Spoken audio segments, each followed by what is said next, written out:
floods are about 50 kilometers from where I live.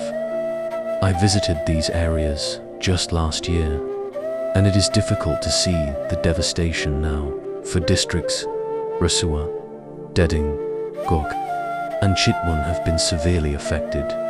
At least 100 people have lost their lives. Hundreds are still missing, and thousands have lost their homes and livelihoods. Please keep Nepal in your thoughts and prayers. Pray for those who have lost loved ones, for those still waiting for news, and for everyone who has lost their home and everything they had. Your prayers are deeply appreciated.